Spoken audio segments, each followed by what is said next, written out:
guy's living on his own. Or no. He does get perks that he does when he lives alone. Right. But that's what you're trying for. To learn life skills. Yeah. Yeah, yeah. If you're willing to have an apartment of your own, you have to clean. No. Make beds, do dishes, Yeah. toilets, clean shower. Take out the trash. Yeah. That's true.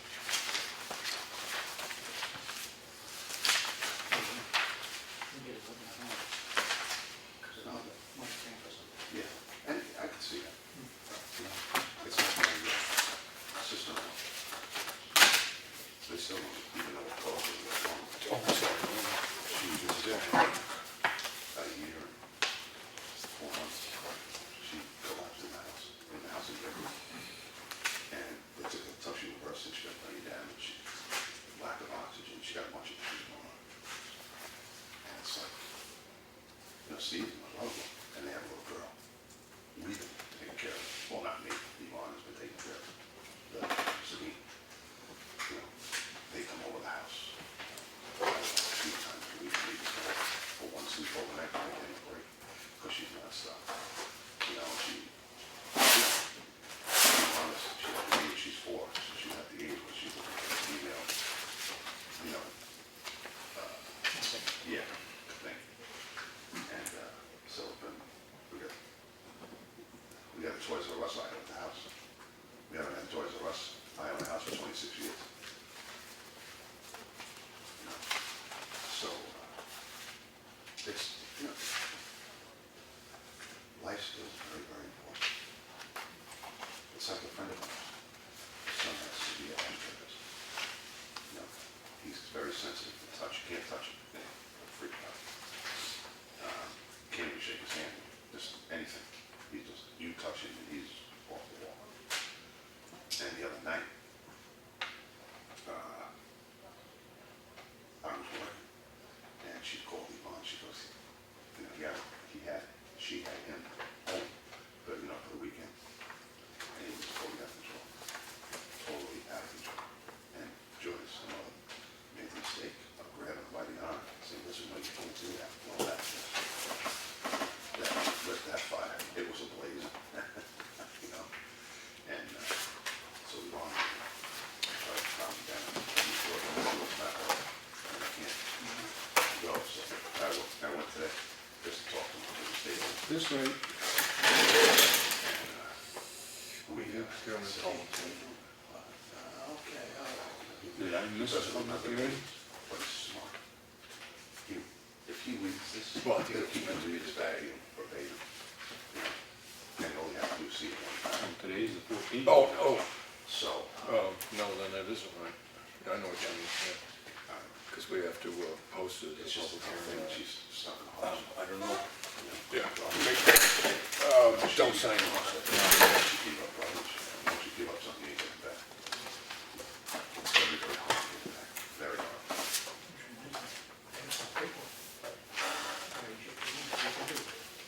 Oh, wow. That was the budget committee public hearing. Right. It's just a hard call. And it's when it's on. You know, it's everything. Tomorrow we get training at the station, so I'll get the form online. Yeah, that's what he got. And you know, fine. You can't fill That out. probably was March. Yeah, don't you have to get no right? You know, I thought he said something about no right.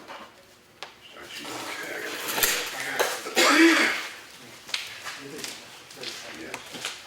No, That's how old John said. Wow. actually, she turned 18 with this. Yeah, because he doesn't come in wherever you guys. 35. Wow. He was home Merrimack High School when he turned 18. So you get a just get like almost SSI cashes. Yeah. No, we don't want to leave afterwards for him. Yeah. So he didn't. I like SSI because once he started getting money, it got crazy. Yeah. And then That's what I think we see. he stopped cleaning the fire station when he moved over there because she couldn't get him Back. back and forth. So not really here.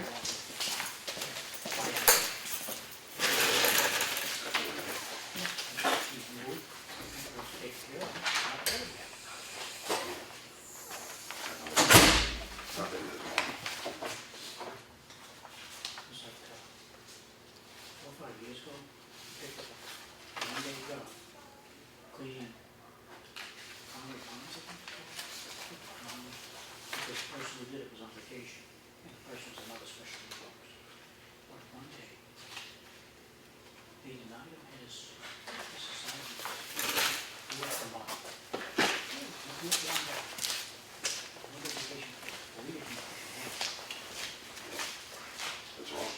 Yeah.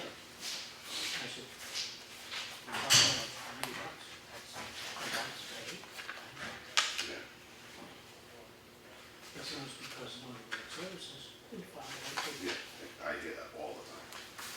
All the time. Because we have some kids that come in and go in the kitchen and do the dishes, you know, and actually it's through Kingswood because they drop them off at the bus, the special ed bus in the morning, and then they pick them up, you know, at around 10 o'clock. So you go from 7 to 10. And same thing, they came in one day and no one knew. Well, so lots of them call me, I'm the curb anyway, so no one knows what they're doing, it's me. So I go, hey, how you doing? Oh, hi, yeah, it's so-and-so. I said, yeah, he's in the kitchen. Oh, are you in charge of him? I said, no. I said, who's in charge? I said, no, another job, another human. And, well, is he there? No. Who's supervising him? I said, listen, I'm a maintenance guy. You got something broken? I checked with the reason because it was the deed recording was delayed and it was not default to the property. So that's why she- But they did think about it. Because most of them they ask about, ask for payroll, you know, because it gets minimum wage. And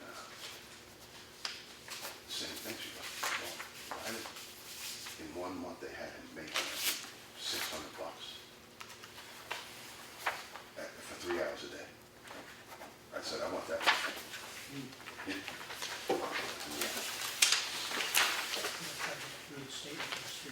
And they don't give you back what they don't get.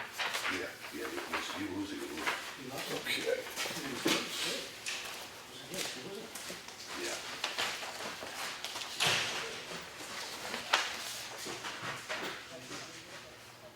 When he was living with us, there were 8 years. And that's the fault.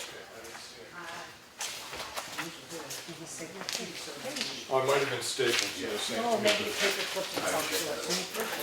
Yeah, It's the same one. because of the parents. So we're being punished. Okay, Oh, you just printed it? Oh, right here. oh, good. That's why we're holding that one out. Okay. yeah, got it. Okay. Usually the governor's When last week? his budget. No. No.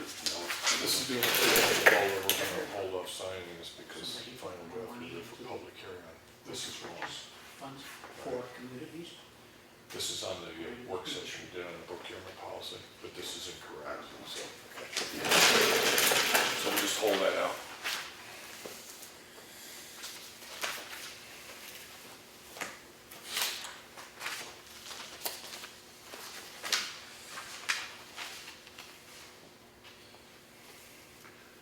Yeah, because they gave us more money because he moved out. But then they took away his cash assistance. Yeah. So I called myself, you're giving me, their own bills at 680 something. Yeah, I gotta pay her 780. Oh, the rest is out of cash assistance. Okay, that means I'm $65 a month to do, Whatever. do you want $65 for that? Yeah, okay. No, no.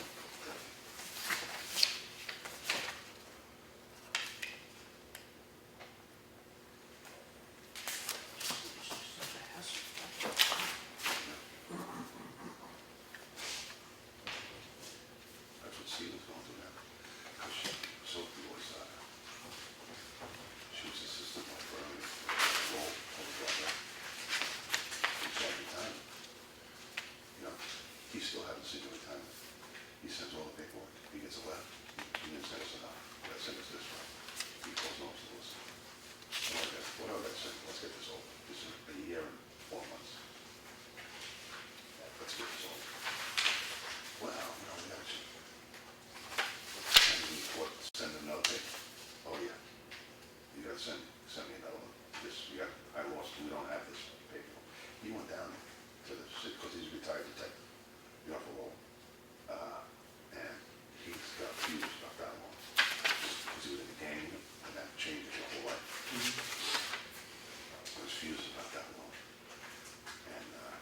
took off. No, he was in jail. No, he wouldn't. And, I said, no, what do you mean? He goes, I'm responsible. I ain't been regular. And I just let him go. I said, then the guy comes out, and his boss was there, from the family, from the local PD. And he goes, man, my brother, yada. I said, he looks at him and says, Steve, where did that walk in? You know what? They don't care about it. They got so much money. You want, they got it. So he's still like that. He still doesn't have to this day. They haven't given him. It's all submitted. It's all been approved. Yeah.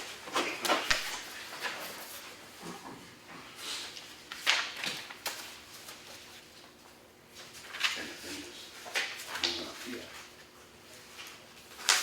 because he moved up here in a West Osprey house. You know, he had there 2 houses in West Osprey. And he said, let me tell you, in Massachusetts, you're only allowed, for gas help, you're only allowed to pay $2,500 a month. No more. How are you supposed to take care of a kid? Rent, electric, all this stuff on $2,500.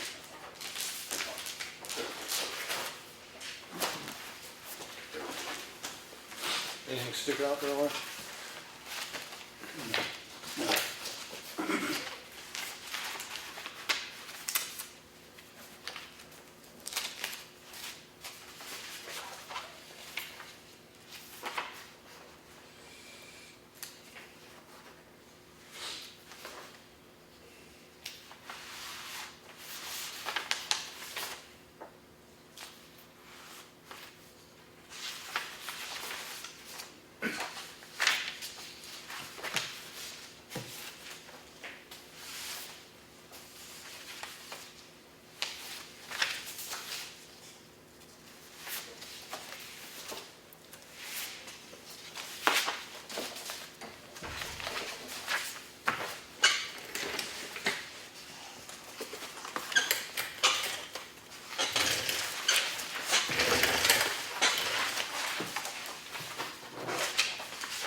Okay.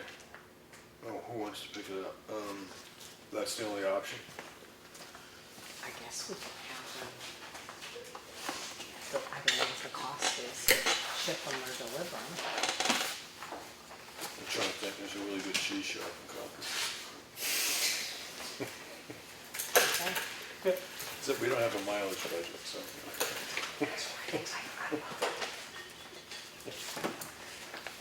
Oh, well.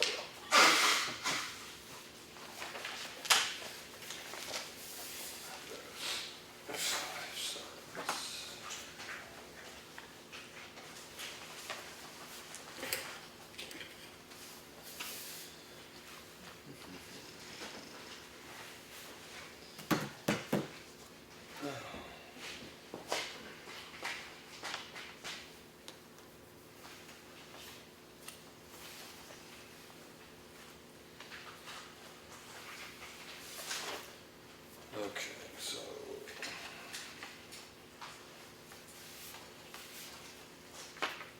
It's Claudia right now. Yes.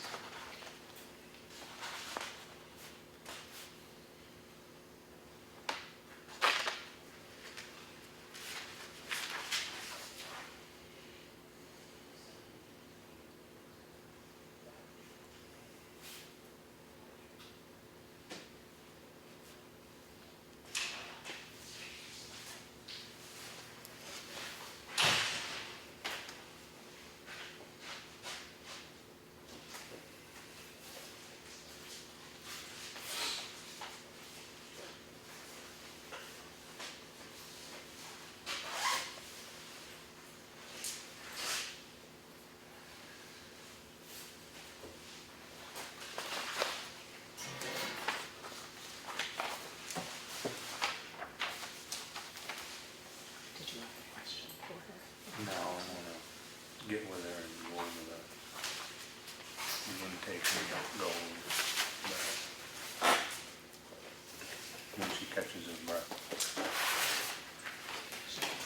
I was looking at the warrant, she was looking at, oh gosh. There's so much to do.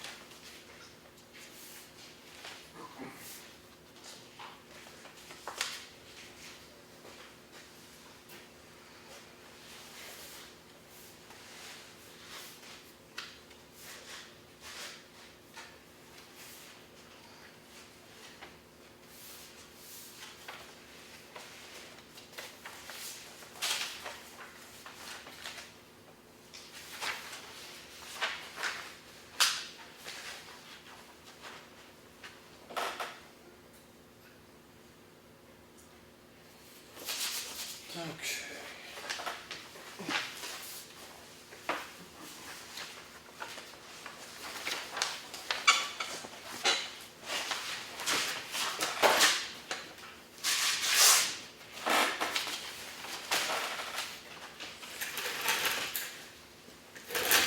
I'm gonna ask, when we get to Boston Post, Kane, if you give you a report, you remember how to say his last name? Just give me a chance to practice.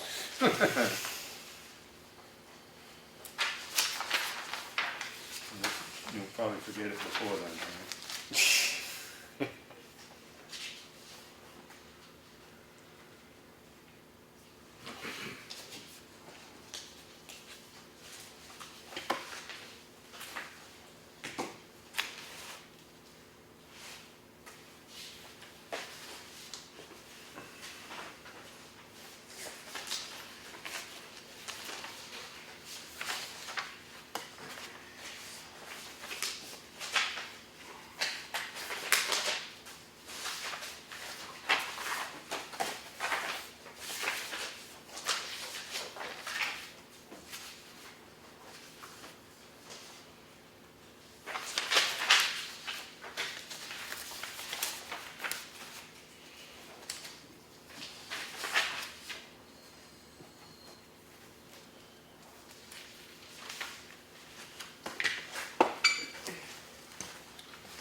ahead, yeah. We have a meeting then.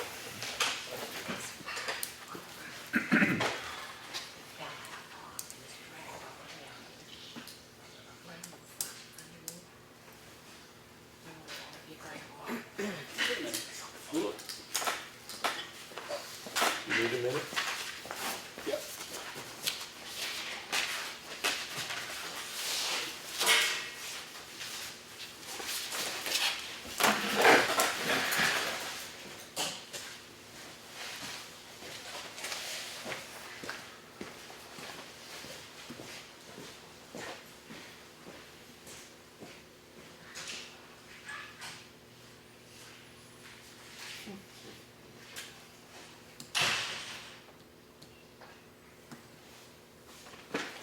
So what fills your days now that the football season's concluded? Snow shoveling.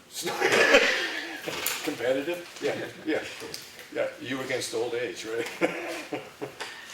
Shoveled for 2 days, I'm not done. You don't wanna get it all done in one day or 2 days. So- You wanna pace yourself. So I'm trying to understand this, why is it the snow blower's reverse gear is so slow that your tendency is to try to drag the machine as opposed to just...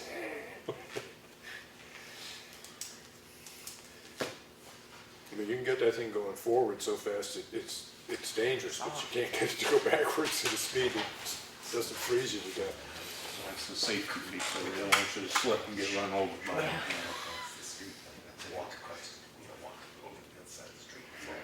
Now you plow, but then what do? Go around your house and like we do, we snow blow around the exterior of the house. I used to when I had a snow blower path from my mother's, but I don't do that anymore.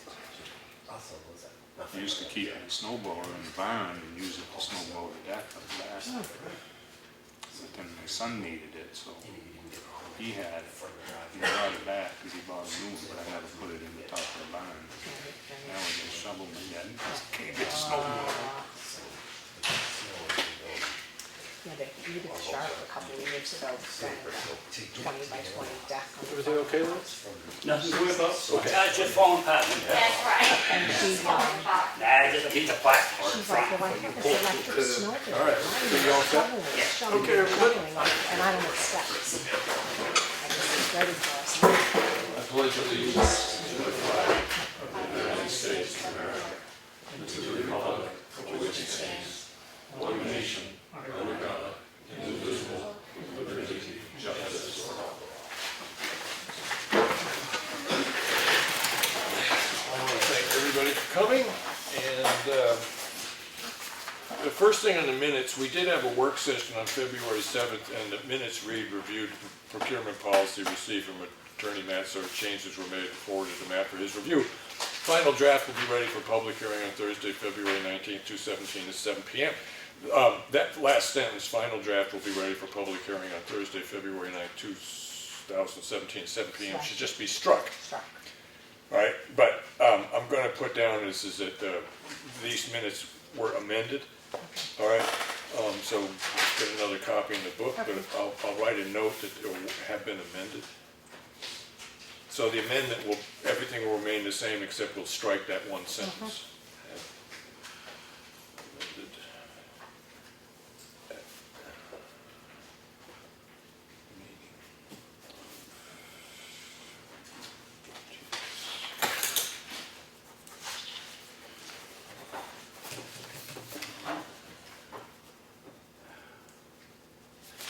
And I just put down have amended, struck. This is struck. Okay.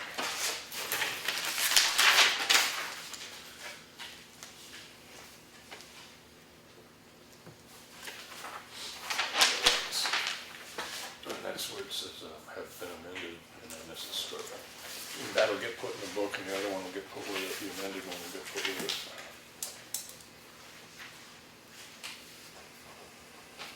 All right, and then we have the regular meeting of February 7th. I make a motion we accept the minutes as presented. I have a second from Lawrence. Any discussion?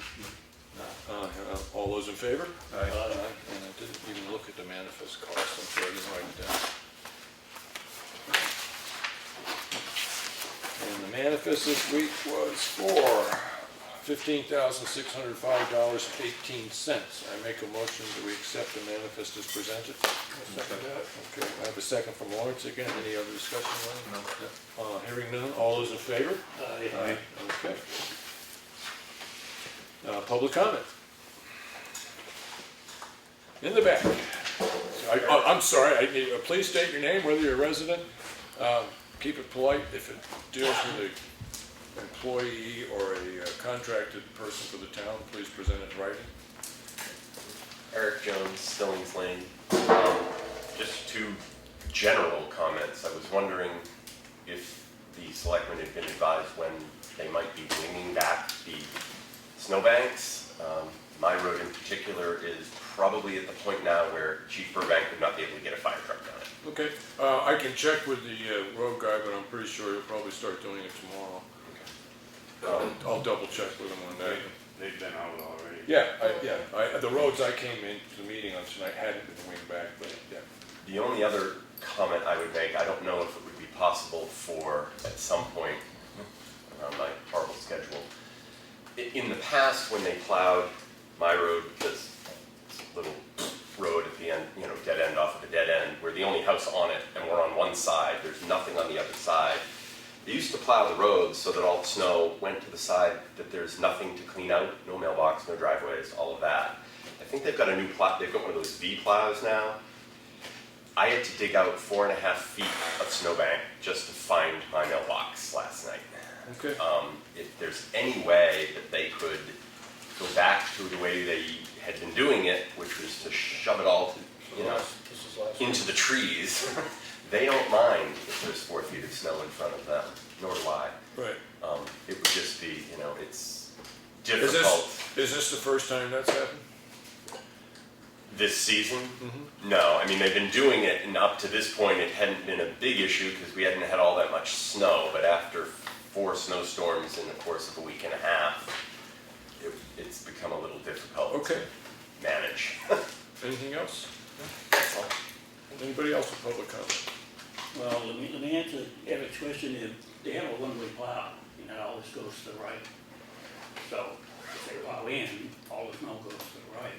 So the only way they can plow to the left is if they back there and plow it out, and it would go to the. Well, but they don't use the big truck on our road, they usually use the pickups. Well, if it's a pickup, yes. Yeah. So they're usually using, I think it's a little gray pickup, and it's got one of those V plows on the front. Yeah, they can. But my understanding is those plows can actually be changed mechanically to go only one way, which is, in the past, they didn't have a V plow, they just had a regular one. And that's Stillings Lane, right? Correct. Okay. We would very much appreciate it. Thank you. Do we have an agenda, Henry? Sorry, this week I was, I'm operating off last week's agenda. Thank you I'm sorry about that. I don't have one of those either. Okay. And are you gonna have public comment later on? That's why I wanted the agenda to see. We usually do another public comment at the end. Okay, thank you. Yeah. Plan discussion this week would normally be with a highway contractor. I'm assuming that the only thing I have to say about him is I did get in touch. He had put out some frost heave signs. We did get a specific indication that there was a bad frost heave just near the end of West Range Road. And Hunter Swamp could have used one at either end, so I called up and he said that he has done that. So. I know it's the plowing season, so we should have the plowing contractor in rather than the road contractor. Right. And there's some questions that I have for the road contractor. You want me to see if he can come in next week? Yeah, we meet next week. The other thing is, he was widening out the entrance of Champion and Green Mountain Road. Right. And I did get a chance to talk to him about widening out Elm Street Bridge, and he said he'd do that tomorrow, which I said that's fine. Yeah. And I called you about him using sand that had pretty good sized stones in it. Right. And he said, I asked him about that, and he said that that was his father, he get a little deep. A little deep in the sand pile. Yeah, so you know, it's an honest mistake. Right. And, I forgot what the other thing was that I was gonna ask him, but he did say that, he'd do Elm Street tomorrow. Okay. So one of the reasons might be Oh, good. yeah, the Jersey barriers on, Right. Stevensville. He is the one that plowed into there. He did admit that, so he said he would straighten them out. Okay. Yep. Now, do you think, I mean, I'm assuming that they got put down on top of ice, I mean, the fact. Oh, yeah. Right, so, Once they get froze in, he won't be moving them, that's true. yeah, yeah, okay. I think one of the reasons it might be good for all of us to talk to him is that, in the sense of trying to plan out road schedules for paving into the future and stuff like that, is those roads that are causing the most trouble for plowing. Because I did drive Jones and Drake Road today, and we're getting some pretty hefty center line drop. There's a couple places on Jones Road where one side of the what would be the center of the road is 2 inches lower than the other side. Some pretty good sized cracks in there. And it's the worst I've seen it in winter in quite a while. But Well, the other thing is, we've had a lot of, I had a lot of complaints, I don't know about you two, but I had a lot of complaints about not plowing until we had 6 inches of snow before we plowed. And then there was 6 inches again before we plowed again, and that was at 10:30 in the morning before he was even doing Bailey Road. right, So I think we need to get him in and discuss that with him. is what scheduling and stuff like that? Well, just to get him out there, you know, to make sure that he's out there before we get 6 inches of snow on the road. Okay, all right, Yeah, it was at least 6 inches the other night before we get out. Yeah. all right. Henry, 1 second.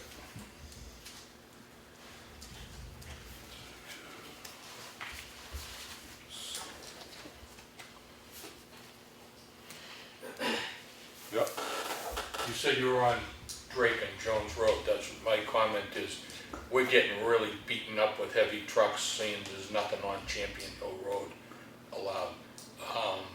I'm wondering where we are on the schedule to have it, have those roads resurfaced. I mean, they're Yeah, bad. I would not even go as far as to say that there's a strict schedule on when it's gonna be done.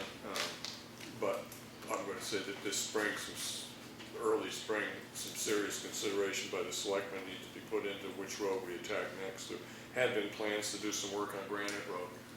And I know a lot of roads Yeah, are in need yeah, of work, but I noticed that just over the past year or so, those two roads have Yeah. deteriorated unbelievably. yeah, no, I tend to agree with your assessment that they really need to be looked at, and so it's a question of, I mean, it's like anything else, it's all money, because you look at, between paving projects, a mile of paving, if you're gonna do a proper job, is about $200,000 by the time you're done. Fixing a bridge is about $200,000 by the time, at the prices we're getting now for the bridges we're looking at, so it's a question of priority. I'm not saying that one's been established, it's something that has to be set up. Are you planning to come up with a list of which roads within the I'm gonna town say- are gonna be? Yeah, it makes good governance to do that, and we're getting some, I think, legitimate pressure from the budget committee to come up with a long-term plan and stuff like that, so those things do need to get worked out, and I'm Right. gonna figure that, I mean, actually, I'll put it on the agenda that way, is that we should have some decisions on that by the middle of May, because the funding this year, the large funding project is bridge work, it isn't road work this year. Understood. Yeah, okay. The same as you're doing with the bridges, though, it would be good to do it with the roads, because we can't just think in the moment, we have to think long-term. Right. And if you know where you're gonna be fitting in there, then you're not gonna be calling up every week saying Yeah. the roads are bad. Yeah, no, every winter I tend to drive the roads, especially the paved roads, and see what they're standing, and I'm gonna see, Jones Road was an issue and Drake Road were an issue to me, but today when I went over them, they're more than an issue, they're actually, serious work needs to be done there, so. But I am gonna just sort of stick, we have sort of a long-term part of the agenda is that by May we should have. Are you gonna have a meeting to discuss, Oh, I would assume so. Yeah. where Oh, no, areas are that people can have input or comment? I hadn't hadn't really figured out an agenda for that whole process yet, but no, those discussions will take place in public, and I'm sure that the public will have input onto what they consider important and what they Right. don't, so. We're having to shut down our road program to do our bridges. Our bridges have been neglected for too long, and now we're at the point where we have to, we've got one bridge that's closed, we've got another bridge that's half closed, and now we've got a bridge on Snow Road that goes to the transfer station, and that bridge, we don't have any idea when the state's gonna close that down. So all the money that we have, that we use for the road reconstruction, all that money is going into the bridge fund. I wasn't trying to usurp the bridges. I was trying to bring up that this stuff is happening at a faster pace than it normally would due to other circumstances, and were you folks aware of it? Yeah. Now you say you are, fine, let's see what happens. What down happens the from road. here? Yeah, thank you very much.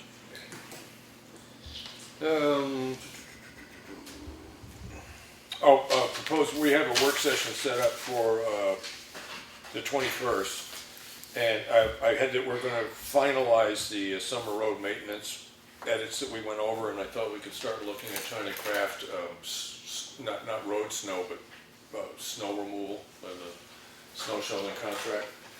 Yes. You wanna start working on that? What time are we doing this? 1 o'clock. Okay, that's fine. But I just, in the sense of posting it, I'll put down this, we're gonna finalize the summer road contract edit, well, we'll go over the last edits, hopefully it'll be the last time we have to do it. And then I'll make a mention that we're gonna start looking at crafting a snow shoveling. Snow removal, yeah. Okay, Okay, good. that's fine, I just, Yep, 1 o'clock. okay. Okay, now, we also have a list here of things that we might have work sessions. Is there anything else that you guys want to add? I'm going to start putting in this road maintenance schedule. I'll put that down there as something we need to start working on the road. But anything else that you guys can think of that you want to go over? I've got, so far I have listed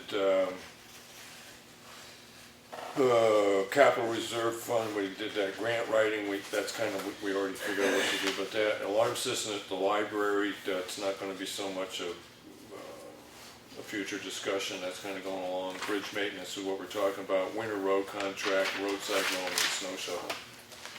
In the letter folder, there was something about the deadline for grants, February 28th. Yeah. Of the Region Planning Commission. Yeah, I'll take a peek at that. I do have time tomorrow to come in and get stuff done, and I'll take a look at I that. don't know if there's any money there for us or Yeah. not, but Well, there's a We should look at possibility, and the way that hopefully we can work on that is that something, if it does look like it could tie into projects that we know we're going to have, is that's when I can call up the grant writer, but we've got to be able to find out where we're going to take the money to pay for the original grant evaluation. But we'll work on that, see what we can do. No planning meeting tonight. Just going down the agenda, Lawrence, the scouring situation on Stevens Road, that's the reason we put the jury seat barriers in, to shift the weight on that bridge over to the other side. that's right. Right. Yeah. Those have been installed, as you said last week, we actually bought them so that Yes. once we're done using them there, we can use them at the transfer station and stuff like that. Okay. All right. Now, is Ekman coming back to do the other approaches on Granite Road? Yes, Okay. yes. He wants to come back, we've done the borings on the 153 side of the Right. bridge. The other side of the bridge, they didn't do because they didn't have time enough to do. Right, you said they ran into the ledge. Yeah. Not a surprise. Right. But does that present a particular problem? No, that's the best you can get. Right, yeah, that's what I figured, it's good news, right, yeah. But he thought the other side would be on ledge, but he wanted to get in there, get in the water Yeah. with some rebar and drive them in to make sure that the abutment on the other side of the river was on ledge. Yeah, okay, So he hasn't done that yet, but he's gonna get in there and do that. okay. All right. I did check, I guess I mentioned the frost heave signs that they got put up. Send it to, that's gonna get, Did you put the frosties up on the Hunter Swamp Road? well, he said he did. Okay. I didn't get down there to check on it though, so. The proper posting letters for the property on Stevens Road? Yeah, Claudia and I are working on that, we're waiting for something from that. Okay. And the way that I really looked at that, guys, is that we haven't had great luck getting in touch with this person. According to the RSA's, we need to post what we're going to do, but what I thought I put on the posting warrants is to say that because of winter, we can't fence that off right now, but come spring, I figure 1st of May, we should be able to drive a post into the ground that if he has not secured that cellar hole by the 1st of May, the town will commence to secure it. The cost of doing so is attached as a lien to his property. That's the way the RSA's. Well, he does have a sign out there that says no trespassing. Does that sign cover him as far as if some, should he know? Well, let me put it this way. I do know that no trespassing signs and hunting signs, they carry credence in a court of law as long as you have one every 35 feet and it's X distance off the ground, completely visible and signed by the property owner. It's the same kind of deal. It's like a single no trespassing sign wouldn't be enough to limit his liability. And at this point, the town's liability, because they've been informed that this presents a danger to the public. So we have to do something about it. But and of course, once those get posted, it's my intention that the town would send them other letters. But as I said, we have not had great success getting mail to the property owner. But as long as the RSA said we do what we need to do in order to do it properly, I think we should proceed with that because you talked to him personally twice. He's been informed. Yeah, he was in all agreement with Yeah, him. right. There was a couple things in the garage, he wanted to get out, and then he was gonna knock the side, because the only Right. thing standing is the sidewall, he was gonna Right. knock it in. Yeah, But, he didn't do it. So. well, what of that, he didn't get to it, now we Yeah. got 4 feet of snow, and he's Yeah. gonna do it now. Wow, Put he time in. had plenty of time to do Surprised it. his insurance company isn't after him to do something. I know. Yeah. Okay, well, I'll just let you know that that's kind of the way that, as far as the posting goes, that's what the posting will stipulate. It'll reference RSA 155, the whole deal, and then, okay. So everybody's aware of it. We did do the last final edit on the procurement policy. We just sent it to the attorney to make sure. We made very minor changes, I mean, very minor, but wanted to make sure that no inadvertent major changes. No, no. And then that'll be as a warrant article. I don't remember what the number is right now, but that's going to be on the ballot as a warrant article. On the procurement policy, Matt said that we don't have to, it's not a law, but we should have a public hearing on it. So I thought maybe we should do that public hearing on the 28th, because we're not gonna have a selectmen's meeting. Well, it wouldn't be bad just to give people a chance to ask what it means and what the implications are and stuff like that. So get that on the town. What was the date you wanted to do Well, I it? said the 28th, because we don't have a selectmen's meeting that night, so that would be a good night to have the public hearing. Okay, I'm trying to think. I've got a meeting at LRPC that particular night, but as long as two of you were here.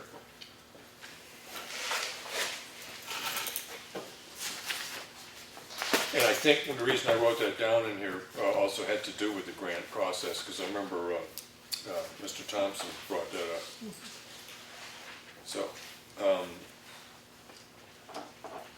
what time would you want to do it, Lawrence? Well,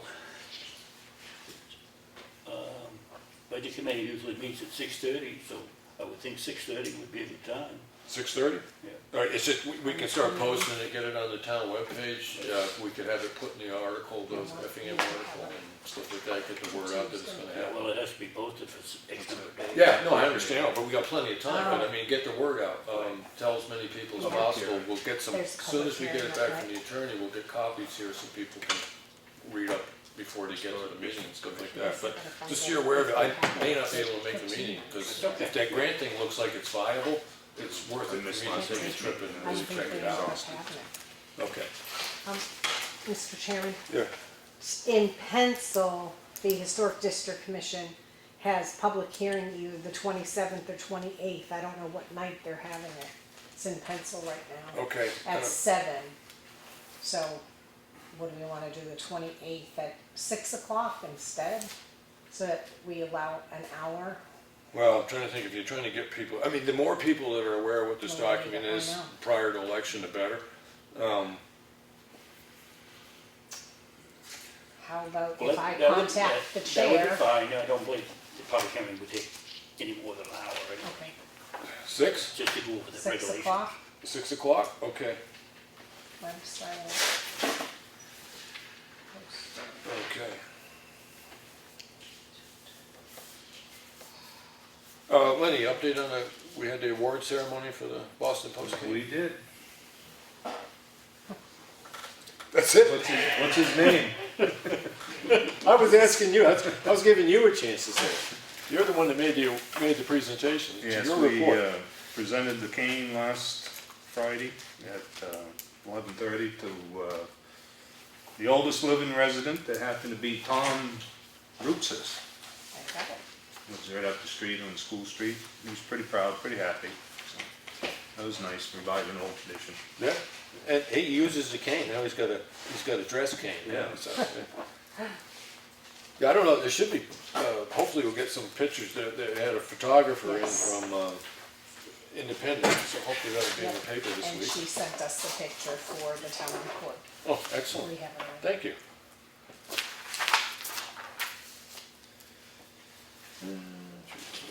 So I'm just going through the Watershed Alliance, this is all stuff for next year. Things that we know that we're gonna have to work on. Champion.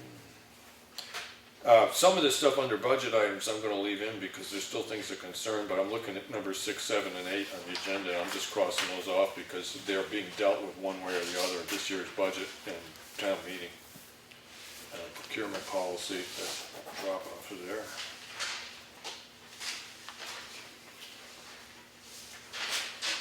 All right, I did pick up out of the action and mail and stuff like that. We did do so everybody's aware, like Lauren said, we got the barriers on the Stevens Road Bridge, frosties are all taken care of. Property damage sign. Just so you guys are aware, this will be in the office. This, Randy Burbank, Chief Burbank handed this in.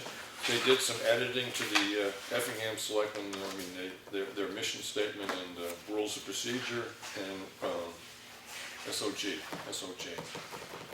SOPs, G's, or guidelines? Yep, D for procedures and guidelines. Yeah. And one of the things he did do, just so you're aware of, this will be in the front of the book. This actually lists any changes they made to the document, because we all did go over this document earlier. But this will be in the front of the book, and it'll be at the office. This is the selectman's copy, and there is a signature page. So during the week, if you guys get a chance to come in and take it out and just try to make sure this stays with it. Oh, let's just see what it looks like. This is a list of all the pages where they actually made any changes. And it just goes right to the front there.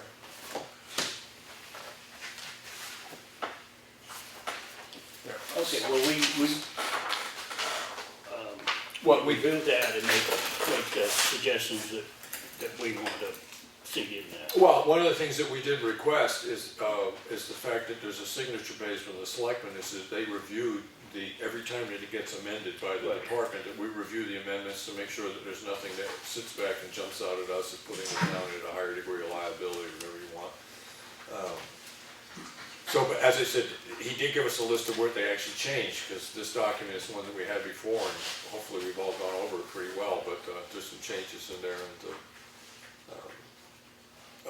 we can have a discussion about that with the fire chief. If there's any particular questions, we could set up a meeting with him if there's any particular concerns. But it'll be in the office, so if you want it, take it home, but try to get it back to the office so myself or Lenny can pick it up too, or whoever gets it first. All right. Get that down there. Okay, we did get another bridge report, so everybody's aware of it. On the budget items for this year at town meeting, there is money to fix the Snow Road Bridge. And we did get another update on the report from the state, and Snow Road Bridge is an important thing to deal with. There are certain aspects in that were described as minimal.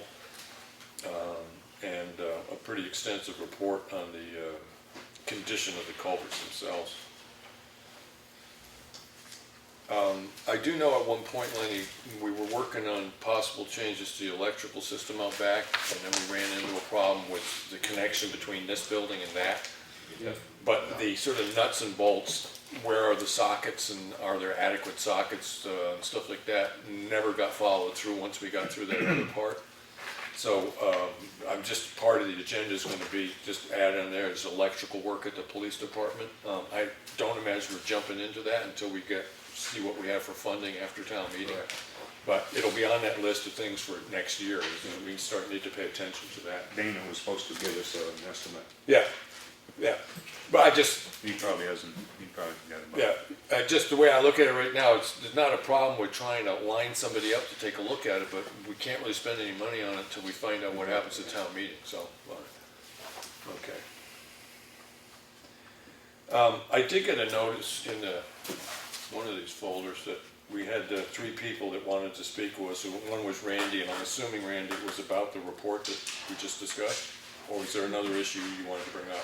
Well, I asked to come in tonight instead of next Tuesday, because there's a few things I want to bring up. Okay, One was that, the other thing was the snow removal, which isn't happening at the fire station. okay, I do have your report on that, and a list of what it is, and I'm assuming that the list that came with it is the value of the time that the auxiliary put into it. Yep. Okay, and the rest of it is, we're gonna probably go into a non-public on that particular issue. All right, but your concern will be part of that because it's pretty well put forward in that, okay? Anything else? You're paying this, whoever to perform this. We can have, I gotta be careful about this stuff, but we will have the discussion on the adequacy of the contract. Yeah, okay, because I'm just concerned about Right. future storms, it's not getting. Yeah, okay. Good. So everybody's aware of it. We will be going into at least one non-public tonight to talk over a contract issue. But we'll get to that in a minute. I also had Maureen Spencer. I don't see her, but I'm going to go see what it was she wanted to bring up. If people don't believe me, but we don't talk about this stuff.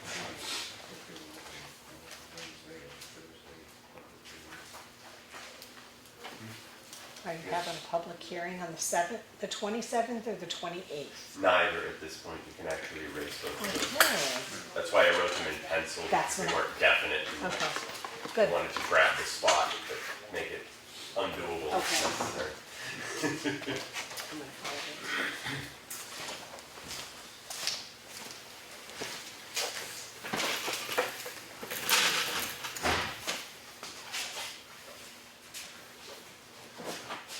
Yeah, I just had in the action folder, one of these folders, it had a list that you wanted to speak with us.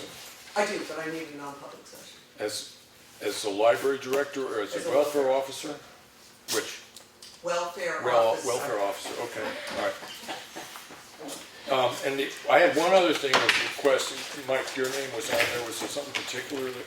Yeah, from the, as the ZBA chair, I wanted to just touch base with you guys. As the chairman of the CBA, okay, you got the floor?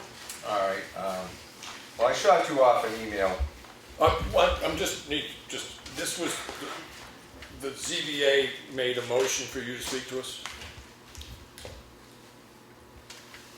You said you're acting as the chairman, so this was a vote This taken is by... in response to an action as the chair of the ZBA. This is an extension of all of that's been taking place, a direct motion from the board to approach you on You this. stipulated that you're here as the chairman of the ZBA, so is this official ZBA business? It was Yes. voted on and motioned and stuff for you to speak to us on this? Yes, well, to follow through this process, which would encompass trying to align a meeting with planning board, ZBA, and yourselves, yes. Okay. So, yes, so that, yeah. And essentially, what has transpired is we had a few things at the ZBA we'd like to take a little closer look at as to how some of the enforcement gets applied, some things that that fall onto the ZBA. And initially I was to approach the planning board, since I'm also on the planning board. I did that, And it was the same thing for them. They have things that would be for the zoning enforcement officer to follow up on, which may not be fair to her because some of these things we put in place, they can fall through the cracks. The boards might want to get these things directly to them. The zoning enforcement officer was there at both of these things, so there's probably concerns she has on some of the process. Is this a process of enforcement? Yeah, globally, in our community, the needs of enforcement, and they're growing needs, they're changing issues all the time with the boards and just where we need to go. And you folks here at this board, you're the ones who put the directives into play. You're the ones who sign off on any enforcement actions. You budget the money if we needed resources to do anything. So it was kind of, we're hoping to get all three boards and our zoning enforcement officer together to explore what our overall needs are and if there's anything's falling through the gaps. This is no way, let me be absolutely clear, this is in no way to say that anybody or any board, anywhere that somebody, that we have any kind of issue or problem. I understand somebody came in and expressed concerns that it's not the way this board is going. So this is a purely generic issue? There's no confrontational situation here. We find fault with no one. We're looking to collectively get on the same page and get an understood direction to parameters to work in for all of these issues that come up on the various boards or in town.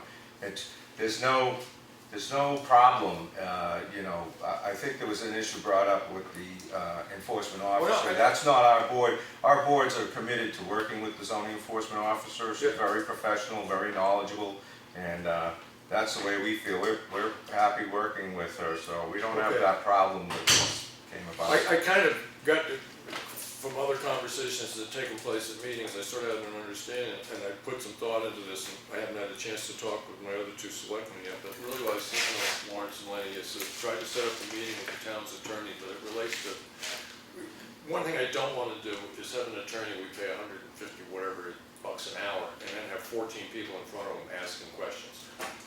Right?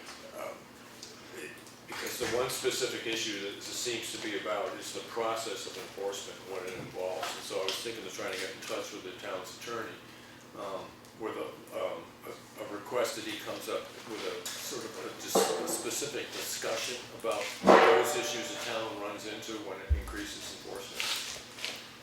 The problem I see is we don't know about it until it's already happened. We should be notified of these problems prior to them happening. How are we going to enforce them if we don't know about them?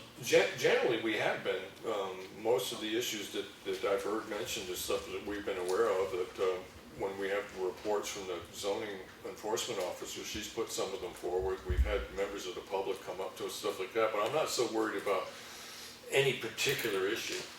It's what you do when an issue arises with enforcement. I mean, because I got to admit, I have questions. What right does the zoning officer have to go on a piece of property? If there's been a report of a violation, what right does the zoning enforcement officer has to go on the property if there's a visual infraction as you drive by? What happens, how do you go about assessing fines? So what are the opportunities of getting paid back for legal expenses if you get into this? We deal with a firm that specializes in municipal law. It would be my assumption that they are fairly well versed on, for small towns, what it means to start taking people to court.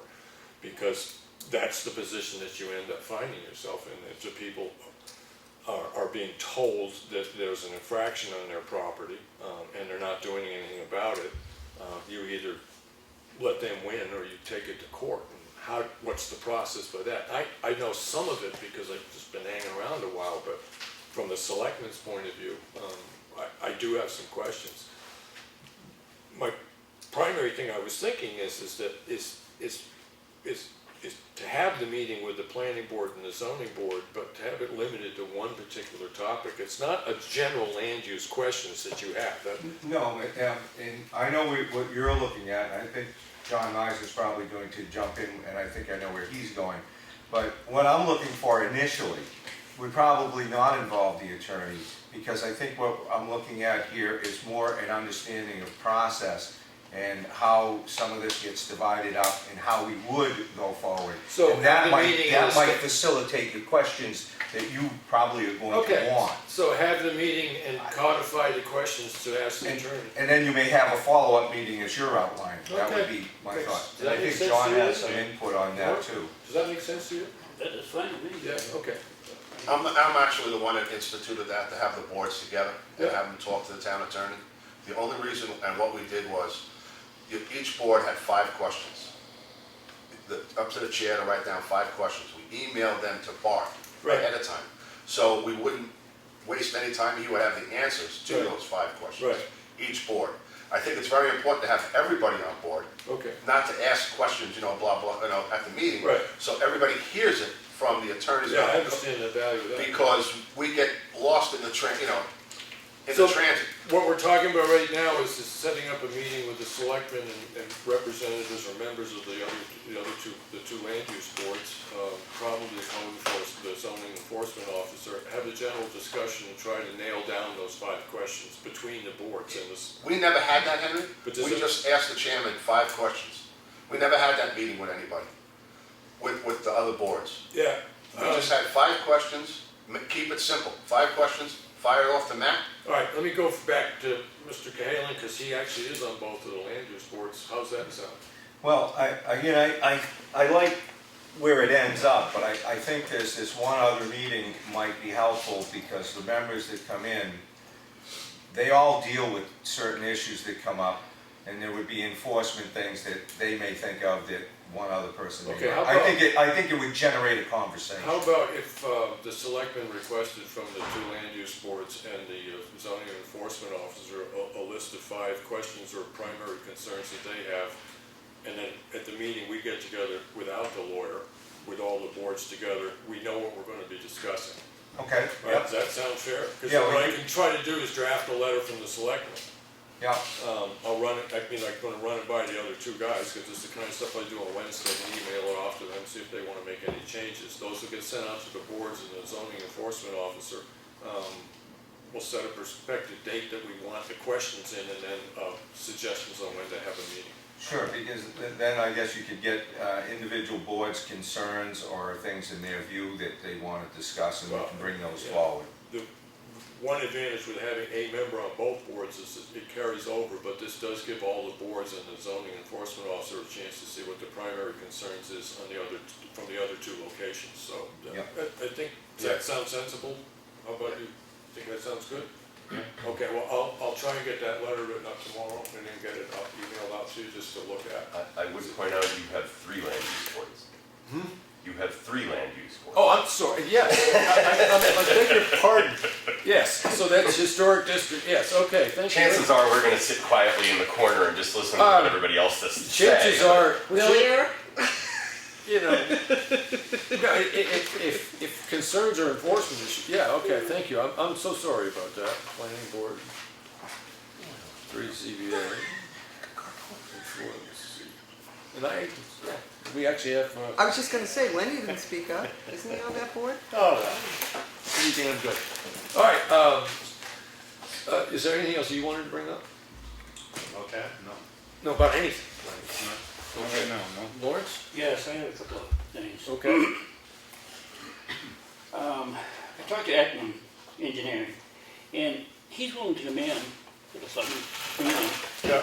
and, discuss what he's been doing, and if we have any questions. And I mentioned the 21st, he said he could do that. I said, I'll check with you 2 to see if that's, good work. But he's willing to come in and, Yeah.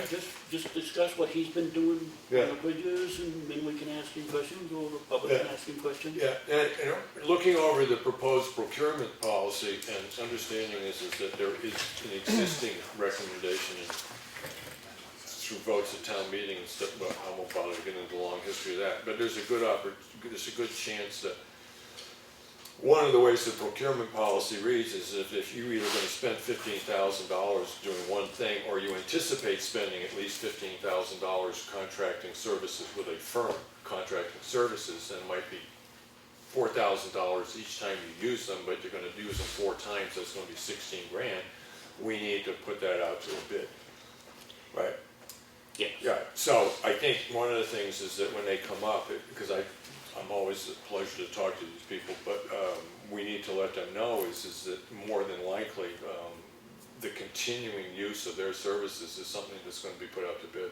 The kind of services that they can give to us. Okay. Yeah. As long as they're aware of that, because I don't want them to think that they're a shoe-in to the town at this I've point. already explained that we have a $15,000. Anything over there has to go up a bid. Right, but it's cumulative for services. Right, it's like, Well- work on one bridge could be 12. Oh, great, we don't have to put them out to bid, but okay, so we want them to go do core samplings on Green Mountain Road because we're gonna do paving over there. We wanna find out how to fix the bad areas, that's gonna be $6,000. Oh, 6 and 12 is 18 that we're spending with that firm in 1 year, then it has to go out to bid at the beginning of the year. If your anticipation is 15 or more that you're gonna spend with that firm, we need to put it out to, an RFP out. And the protocol that we put forward is there's a big difference between RFPs and bids. RFPs are for services, generally speaking, and bids are for actual construction and stuff like that. So- Yeah, I have no. Okay, no- just as long as they're aware of it, I just, because I mean, the more people bid on it, the better price we get. Right. That's how I look at it. right, Yes. yeah, I mean, it does strike me as a little bit hard to understand how when you sit back there, it's the term anticipate, because you never know what an engineering cost. Well, that's my next question. Right, On with Stony Ridge.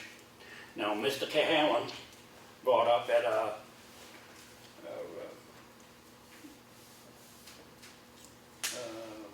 budget committee meeting that we contracted with Stony Ridge for, say, $15,000, and it went over. But when I looked at the bills, I can't see where Stony Ridge went over on her contract. right, But in her contract, let me read it. It says, the fee does not include standard reimbursable items such as DES applications, fees, mileage, postage, color copies, oversized copy fee, and meetings that may be requested as part of the project. right, Mileage is billed at the rate of 0.505 cents. right, So, yes, we spent more than the original contract, but we added things to that. The biggest thing that we added was the hydrant on Stevens Road. right, According to the and the bills, plans for that, that's a big expense. right. So, in the bills that I looked at, I couldn't see where she went over her contract. Yes, we requested. We her- wrote more than $15,000 worth of checks, but they were for more than one reason. And I think that's what the procurement policy deals with, is basically says if you anticipate spending. Yes. Right, Okay, and we maybe now- that would cure this problem. Right. But as this sets, I don't see where we went over. Right. She didn't go over on her contract. Yes, we requested her to come in meetings and different things and added the hydrant to it. We added stuff to it. Right, So yes, it's over her original contract, Right. but her original contract, I couldn't see where she went over. yeah, I can admit, Lawrence, the way I look at this is the concerns that were brought forward by the public that led to this discussion and whether or not we're meeting the intent of what they had done at town meeting a few years back and everything else. I really look at, it led to the procurement policy. And the procurement policy, hopefully, I mean, this is my personal opinion, hopefully it passes, and then these things become enforceable in a way that's unquestionable. Well, it will clarify it better, yes. Yeah, Yeah. yeah. Okay, the other thing was, is I have, which Mike was not here at the last meeting. I have a letter he wrote on February 7th at 12:54 a.m. That's 1 o'clock in the morning. Now, Got back from plowing, Lawrence, that's why there's a few run-on sentences and the commas are a little missed. A little Okay. blurry to see the. Oh my goodness. that's fine. Would you like to read this letter? I'd like to have you read this letter to the taxpayers in town of Effingham. Is that the one where What's the opening line, Laura? As of January 17th, selectmen's meeting. Oh, at January 2017 I just selectmen? want to make clear about one thing. This is a letter that you submitted to all three selectmen at a meeting? Right. Right, okay. So Well, I sent it to you guys in an email. right, and this is Mike Cahill, because you're on film now as a planning board member and a CBM member. Oh, this These is are you, me as a citizen. you as a Thank you, citizen, Henry. And you have no problem discussing this in public yourself? No, Okay. no, not at all. So would you like to read this letter, Mike? Let's see. If you would, come right up here with the microphone, this way you have, where we have your Yeah, head. the member of the public can stay wherever they want to talk. Well, I just,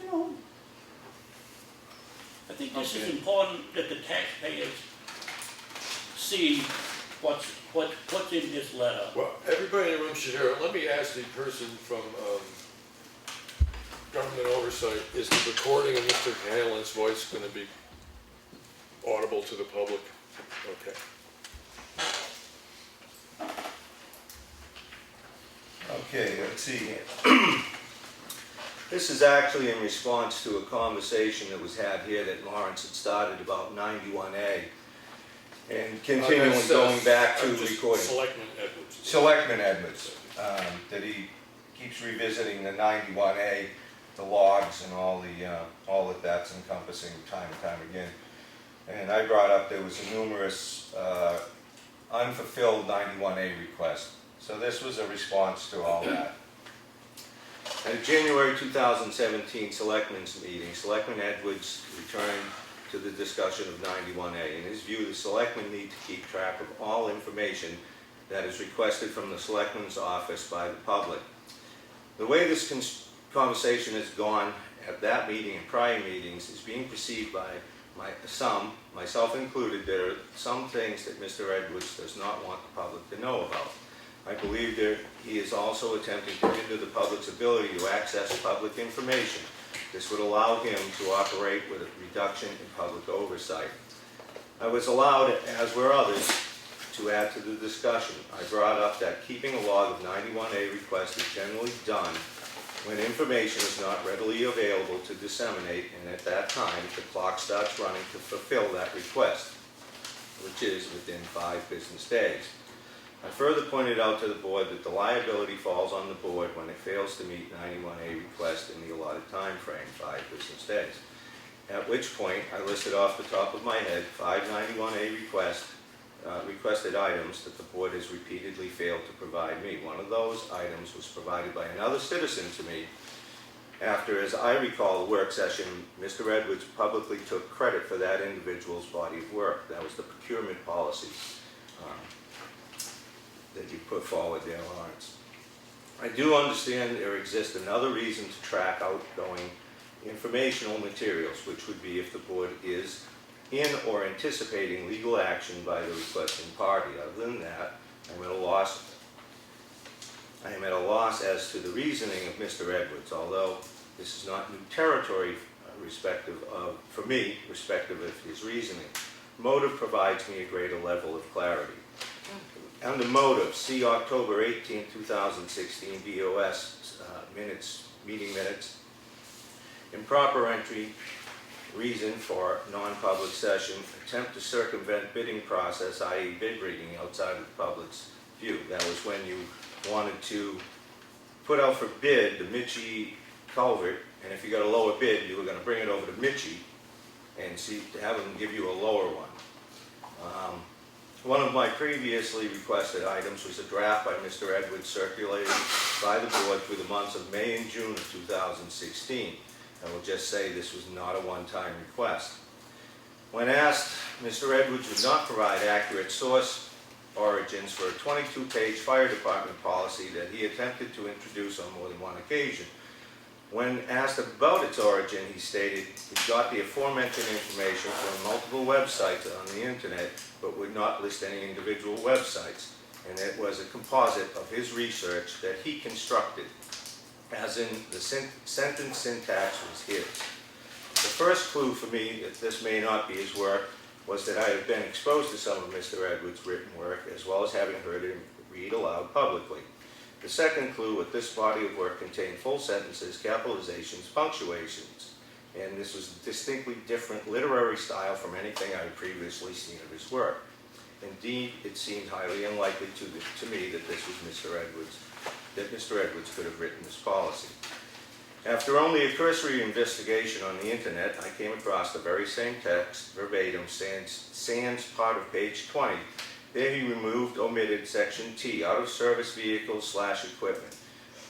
This text is available for viewing. Google RSA 154 Fire Policy. There'll be a PDF, Fire Department Regulations, New Durham. Unless Mr. Edwards wrote the New Durham Fire Department policy, the question of plagiarism should be answered, not deflected, as he did by saying, and I'm paraphrasing here, this ain't 91A, we ain't talking about that. That's what you said to me when I brought it up before. That's the fire department policy, that is. Back to the point of liability and not fulfilling 91A request. On October 21st, 2016, I sent an email request to the town office for how, when previously Mr. Edwards had no idea of what the likely cost would be for the repairs / painting of the Elm Street Bridge, or if it would be over the town required $15,000 threshold for competitive bidding. Did he in fact come to the conclusion it would indeed be in excess of that amount, $15,000? I asked for the resources he used in determining this cost-based analysis of the project. As of today's date, the question remains unanswered. Since this 91A request has gone unanswered for many months, I attempted to follow up at a January 2017 Selectmen's meeting. Chairman Henry Spencer alluded to the possibility that the request I have made may not be available because the information may not exist.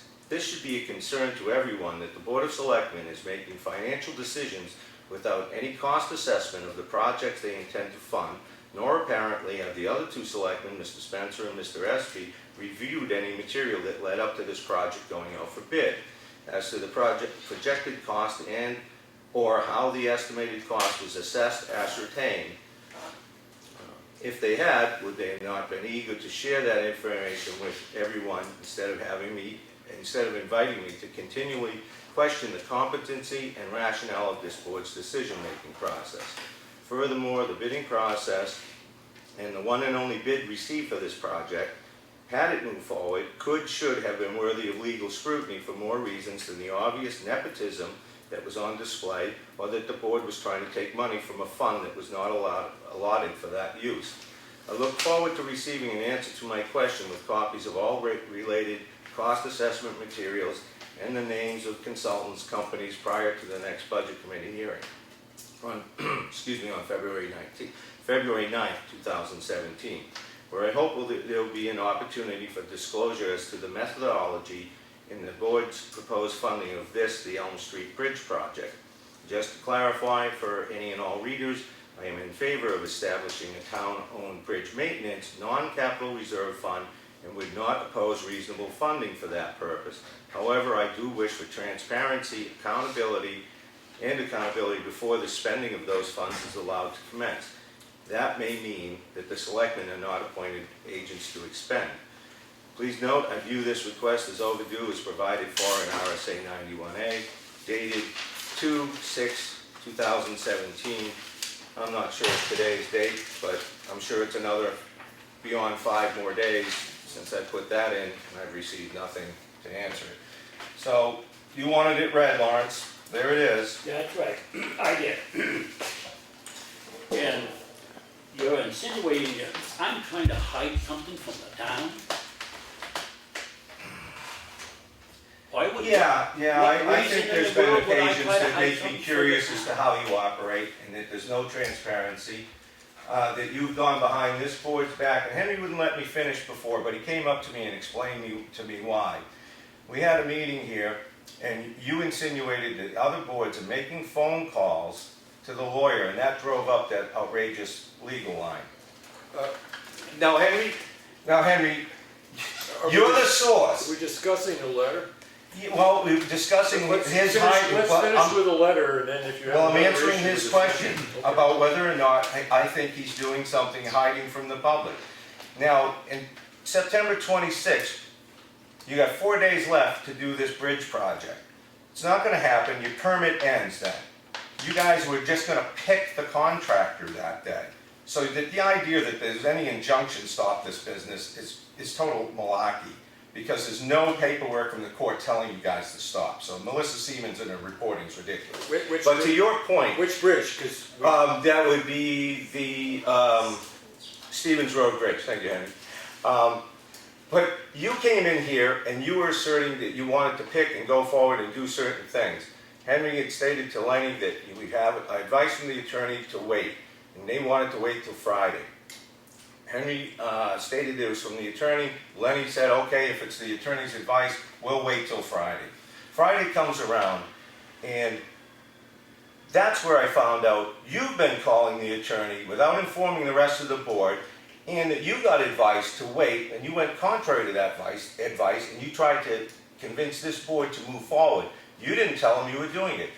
You went behind their back with telling Mitchie Corporation to start the construction, to keep the construction going. These guys said no. You went back and said keep it going. It got to the point, because I don't believe it was one time Steve Gard from Mitchie Corporation drove all the way from Henniker over here to find out what's going on. And I personally know how you operate, because on the salt shed, as Melissa has in the paper, yes, I was the one who oversaw it. You were the one, not Tim Eldridge, that was point person on that purchase that was over $15,000. And you kept going, calling Steelmaster Buildings, and you're telling them, oh, to bend the material and cut the material and do this, because you didn't want to follow the state building codes and put a 14-inch stem wall in that's on the engineered plan. You can't buy, sell, or erect a steel building legally in the state of New Hampshire without that plan. And you wanted to go against that, violate the building codes, therefore we lose the structural warranty for that building. And you were doing it without telling anybody. I'm just gonna say that I don't remember in the letter that we're discussing any reference to the salt shed. Well, let me enlighten you, Mr. Cahalan.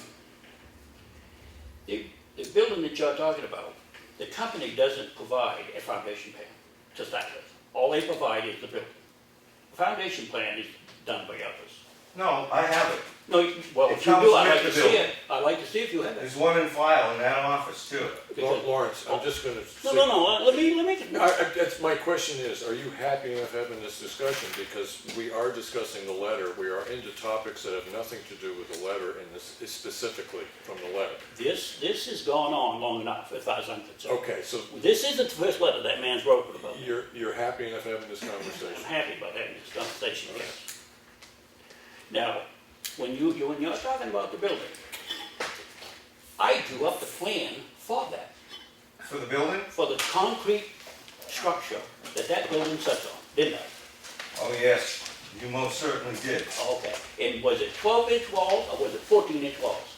It was 12-inch walls to your plan. The engineered plan that comes with the building says 14, and I had to seriously modify several of the things on your plan because they made no sense. You put a technical drawing in there depicting no frost wall underneath the entrance, which you came over and went ballistic on the work crew. We shut down for 2 days because you said you wanted one. You just drew the engineering plan wrong because you've been pretending to know things that you don't know. I'd rather have somebody who knows nothing about building a bridge or any of these structures sit there and do it, because they'll look into it, rather than have somebody keep pretending and proposing that they know way more than they do, which is what you've been doing.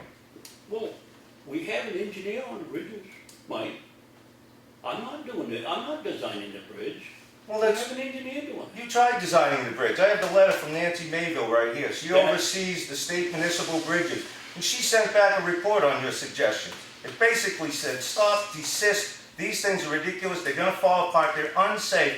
Contract with a structural engineer who has experience. You didn't do that either. That letter said nothing of what you just said. I've got it right here, Lawrence. I have the letter. It's in there for the public. The That's public right. can get it. It's from Nancy Mayville's So office. anybody in the public underneath 91A can go in there and get that letter. And they'll see that that doesn't say what you just said. Well, it doesn't say verbatim what I said. I was reading into it and came back that they You found put great your spin on flaws. it, that's what you've done. Yes, I did. Just for them, that is not a verbatim to the letter. If you want me to read the letter, you know, I don't want to keep reading things for you. Read your own letter. It says your design plans were flawed, they weren't good, not to do them. Get an engineer. That's right. And you got a soil scientist. When, And then you got an engineer who didn't know what low flow was, so you didn't even know when your permit was good for. I've got his emails back to the soil scientist saying, what's low flow? It's a 3-month window of operation to do these jobs. If guy had any experience, if you put that out to RFP, we would have vetted these people for experience, jobs done. We would have known that these people didn't know what the heck they were doing. you don't know what you're talking about, Mark. You're the chair, don't raise your hand, just say it. I'm just, you know, it's a discussion between a selectman and a member of the public, both of them are willing to have it, and I'm perfectly willing to let it He happen. doesn't have any idea what he's talking about. That's right, you put it in low flow if you can. If you can't, then you have to provide him how you're gonna handle the water. That's right in the DES.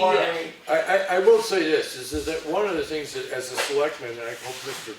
Espie agrees with this, and actually I hope Lawrence does too, that yes, some problems existed in process.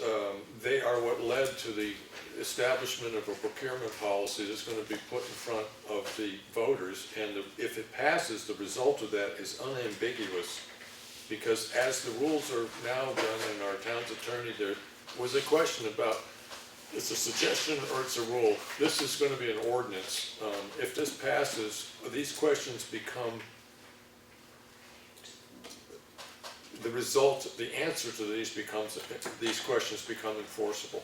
Well, Henry, the reason you're getting a procurement policy pretty much is because some citizens, myself and the league, filed an injunction because that rule wasn't being followed, and this was thrown out in court by your attorneys that that would be something that would be put forward to safeguard the public going Right. forward. Exactly. And that was from your attorney. Now, but Exactly, but Mr. Ganlon, that's Sure. exactly my point. The effort that you put into this particular topic, and when I read through the letter, because the letter you handed in last week, I did read it, spent a lot of time reading and thinking about it. The concerns that are raised in that led to whether it's citizen petition, doesn't matter to me at this point, who put the procurement policy forward. Personally, as a selectman, I like it, I hope it passes. I If agree. it does, we got to a good place. absolutely. Right, do you want to, Long distance handshake. and my question there is do you want to pursue those concerns that were put forward in the letter, because they really look at those aspects and in a sense, a telling of the groundwork that led to the point that we're at right now. To answer that situation, the response from 91A is because Mr. Edwards keeps revisiting this in a way that you guys have already shot down a few times. And I revisited this again to point out that I haven't pursued those. They're out there, and there's still an obligation there. I let that go on the court case. I called up the court and I said, I'm going to let this go, 91A, I'm not going to pursue it because that's probably the more evil one to get caught on, but legally wise, because I hoped it would make a change. I hope the board, we've done enough, you got the point, operate differently. Yeah, well, I think in And one it's- sense, It's not really happening. well, if this particular ordinance passes, there's no choice for it to happen at that point. Well, I meant the Well, not whether you supplying got- 91A. Whether it's the fact that you're doing something willingly, or whether it's the fact you're doing it because the rules say you have to, in one sense doesn't matter. At the end, it gets done. So I do know that Selectman Edwards asked you to read this letter, but do you have anything else that you particularly want to say about I was this going to particular answer policy? Lawrence's question if I can, Henry. All right. And that was about the dewatering portion. That is in some of these 9 responses as an option.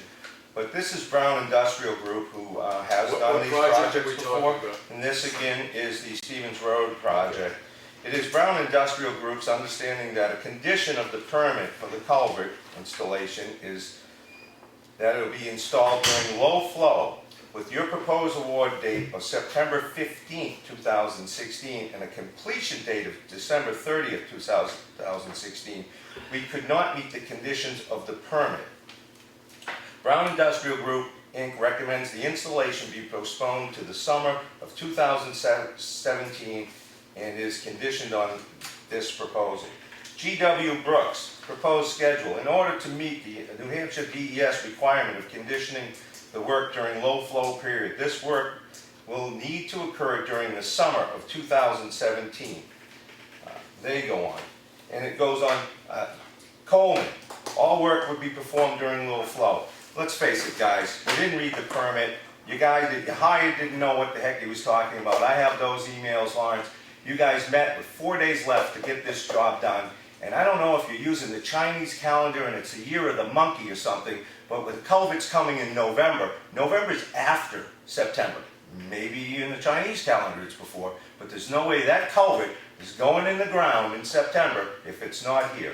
So you guys botched it. You got Mr. Agenti coming in here, all wound up saying it's because of the 4 know-it-alls in town who filed the injunction that you're down to 1 lane. The heck it is. The court didn't give you any paperwork that told you to stop. All right? You guys botched it. It was gross incompetence. We were just targeting the culvert that wasn't even going in this year. And you've got 4 different size culverts you put out. One of them was a Build-A-Bear thing. It was an app online. The thing kicked out the size. Your guy put in the size, and it kicked back a whole other size just purely on economics. You weren't talking to a real person there. And the other one you got, your 4 competitive biddings, was an entire year before. Then, the 4th competitive bid you got was in response to the Amici thing. Your guy, your engineer is talking to Steve Guard. I've got the emails back and forth. They're tweaking size, dimensions, and doing things. Then they threw one out days after that and said, hey, give me a price. That wasn't 4 competitive bids. You can't produce a spec sheet. You're going to bid on a project. You're going to build a garage for this guy down the street. You give 4 builders an opportunity. You don't switch the plans on them. That's what you did. You didn't have one consistent set of plans. You didn't have one consistent size. I can go about this all day long. I can get into the decisions you've been making without informing the board or in public. Culverts going in on Granite Road. Henry didn't know about them. Tim Eldridge didn't know about them. They were going on driveways. They said they didn't know about them. Then you turn around, ditching material, all went to your house. A commercially operated sand pit, Lawrence. We got the bill, supposedly in the minutes, was for $3,600. Taxpayer money. You know, we had 35 plus properties in this town, owned by the town. Could any of that material been used there? Could any of that material have gone down to the transfer station with a long-range plan to look at putting a slope in there, the drop-off area for dumpsters, for demo if we got to that point? Any future thought or use for it? No, because that conversation never took place because you're operating on Lawrence Edwards knows best for everybody and you do what you want and you don't include these guys or this public. Let me tell you something, Mr. Taylor. Oh, you go right ahead. I got do plenty the best more. I can for the town of Effingham, and I think I do what's the best interest of the town. Ooh. Financially, my Now, tax when bill you're- is still when you're $1.15. talking about- I don't think so, When you're sir. talking about the culvert, and we can't put them in, the engineer that we hired, right, says you can put them in any time of the year you want. Now, you're not an engineer, I'm going by the engineer, what he told me, and that's what I was saying. In the story. I'm sure if you put in your permitting properly and you put provisions in there, there may be an avenue to do that, but that's not what you did this time around. All right, Lawrence, is there anything else you want to say? No, I think this has been, Okay. this has been discussed pretty Now, good. Mr. Cahalan, you were asked to read the letter. Mr. Selectman Edwards says that he's figured he had enough discussion resulting of that letter, but how about you? I was fine without reading it, but if he wants to go rounds, I've Okay, got plenty more. I could be here all night, guys. We have an agreement that enough has been said. So, I understand the tensions on both sides. of it. close to me. I do understand the tensions that exist here. I want to thank both parties for keeping it as cool as they did. Thank you very much. I'm trying to, one other thing for the selectmen, there's the signs for the Stevens Road Bridge that were recommended on the plan that Hickman gave us are available, but they're at the prison in Concord. Either you going to Concord anytime? I hadn't planned on that. Were you planning on going? The signs for Stevens Road Bridge that were depicted in the plan that Ekman gave us, that we asked for already at the state prison. But it's a question of, are you planning on going to Concord anytime? No, I think the signs we have are sufficient. I just wanted to put up the right signs. Right, He recommended. but we already ordered them. It's just a question of going to go pick them up. I mean, I think the signs as depicted in the plan, because they go by. Those were the ones that I was asked to order. Yes, and they go along state regulate DOT and they Exactly. come to an agreement, so we should put them up. I tend to agree with you, Lawrence, that They don't they use. should be usually sufficient. someone- Yeah, well, no, you know, the DOT told us what signs to put out. Yeah, so, So we ordered the signs. Fine. you wanna flip to see who goes? They can deliver him. Well, we don't know what the Okay, cost is, you- that's what we you told. remember delivery from, Oh, yeah. okay, well, just have them drop them off. Okay, no matter what the Yeah, cost this, is. if they wanna stop at the cheese shop, The only I don't reason, think they will stop at the cheese the only shop. reason why we went to pick him up is because Tim Right. was going to Concord twice Thank a you. month. yeah, okay, good enough. All right, Okay. so, we'll just have the office get in touch with them, Thanks. they'll mail them up to us. Excuse me, I'm trying to listen. So, anything else you want to bring up, Lynn? No. Because we do have a non-public and we gotta go into that correctly. Anything else from the public? Thank One you quick so question. much. Oh, 1 second, yeah, One quick question. Yeah. Hey, you know, it was brought up last week about the trailer up on Snow Road, right? Somebody pulled in a trailer yes. that isn't HUD compliant. We had the same similar issue when we turned the driver around. Do we know who brought that trailer in? I'm waiting for a report from the code enforcement officer. on So can I expect that by Friday? To tell you the truth, I'm not that concerned with who brought it in, I'm concerned Oh, with. I'm not saying, what I'm saying is that you get a hold of the guy and say, listen, next time, it's not gonna work. In one sense, it's the property owner's responsibility to adhere to regulations that exist within the town. It is not a contractor's responsibility or somebody that you hired to do something. If I hired somebody to build something on my property that was in the setback, it's my responsibility. I told the I guy think where that's to just build it. passing the buck, but, Yeah. so by Friday I can get that info? I can't guarantee that. I'll put a 91A request in right now. What would the request stipulate? I wanna know who brought that trailer in. You know, do you even know who brought it in, do you? I'm just trying to think whether, John, I'm not trying to be nitpicky No, here, it's but okay. I'm trying to understand why that would be a 91A request of who brought a privately owned building and put it on a privately owned piece of property, why that would be the town's responsibility to provide that information under a 91A request. It's all private individuals. So I'm not gonna get it. It's information that you just put out, that you said you're gonna talk to the code enforcement officer. Well, no, what I said is I haven't received a full report from the code enforcement mentioning anybody doing anything, I tell you, other than the fact that we have a trailer that's very possibly not HUD compliant. That 30 is years brought old onto is the not property. compliant. Right, yeah, okay, all right. We had a question over here too. We all set? Okay, yes, Yes. I have something I'd like to read, Henry. If okay. I could, please. As a member of the public, yes. Yeah. Anyone can look back in a town report to find something that serves their purposes. And I don't need any help finding what I was looking for. In this town report here, this warrant article reads, Could you just give the year for the minutes? no, I'd rather not. I want people to have to look it up. Okay, But it is a town report. all right. And I'm sure there'd be like a little dog with a bone and do that.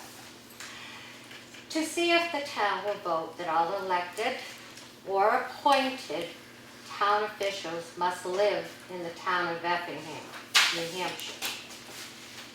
This passed, okay? Am I going to sue my town? Ask that all court fees be paid by the town? Try to get these people removed from their jobs? What jobs are in? If you don't live here and you're appointed, you have to live in this town. This is what this warrant article says. Appointed, okay. Appointed or hired. Okay. Try to get these people removed from their jobs, all because I have a personal issue with someone. No, because this wouldn't be in the best interest of my town. Put your town before your personal issues. If you thought a mistake had been made, don't sue, talk. The townspeople shouldn't have to pay for this. The taxes are high enough as they are. Well, if you're talking to me, you should stare at me. This wasn't an open discussion, it was a public comment, and, Yes, and I like to tell Mr. Espie that I like his Kingswood sweatshirt. Because I know some people are having a hard time with people who graduated from. Wait a minute. Point of order. I just heard an assumption. Who's appointed and elected that doesn't live here? Appointed It's or public. elected. Excuse me 1 second, and this wasn't a general, we had a member of the public wanted to read something Yeah. in public, they get to read it in public. If you have a discussion you want to Well, she's have making with an her, assumption. you talk with her No, I'm later on. not, John. Who doesn't live here? Does Mr. Butts live here? Does, Is he hired or? I just assume not have this conversation, because now we're talking about town employees and everything else. No, that ain't happening. Sorry, just not happening. I tend to be a little slow on the uptake. No, that's on okay. Stopping discussion. Sorry about that, Okay, Mr. Chairman. so we do have a non-public. Anything else from the public? Just one thing, and because of the way that was read, and there was a little bit of staring in my direction, about suing your town and having a conversation part. Yeah, I agree. And that's why on July 12th, I believe it was, I had this discussion with the board to point out, going forward with purchasing and signing a contract for the culvert, would invite an injunction because you you'd be violating the warrant articles, which I read both aloud. And it was 2 days later when the contract went out, which was basically, to me, we don't care what you guys do. Okay. So, just to clarify the conversation, I but, don't think so. oh, do you want to talk? I have the floor, it's yours. Yeah, that discussion was ended, so I just leave it ended. Unless somebody's feeling completely aggrieved. Okay. Well, I can clarify that a little bit. Stay tuned next week. Go ahead, Lawrence, you're selectman, go right ahead. On the July 5th meeting is when we approved that, and we sent it to the office to have that down payment sent. It didn't get sent until after the 12th. Yeah, okay. and just to reiterate, Mr. Butts, that is what is called legally the conditions of employment. We had nobody in town that was qualified as much as Joe Collins, because he lived in Tuftonboro. It's a time limit that we set. You had to be in the town in, I think, 30 minutes. Right. 30-minute span of where he lived, and that was conditions of employment, so Okay. that's how that Shouldn't meeting was that have done. gone through town meeting? What's that? Shouldn't it have gone to a vote of the town meeting? No. Why not? You're changing a warrant that was in the town meeting. According to our attorney, it was perfectly legal, conditions of employment. And I'm not an attorney, Well, you're not an according attorney, to these people's attorney, they're not an attorney. I said, according to their attorney. Okay? Yeah, You say that they didn't have to stop work, but they were advised to stop the work. Okay, that's enough said. yeah. That is a conversation Yeah, between that's- two residents, they can, Cash it out at the mailbox. yeah. Okay, so, any other public comment? All right, so I'm gonna say, today is February 14th. Members present, Henry Spencer, Lawrence Evans, and Espie. Motion to enter non-public made by Henry Spencer. So I make a motion that we go into non-public, seconded by Lenny Espie.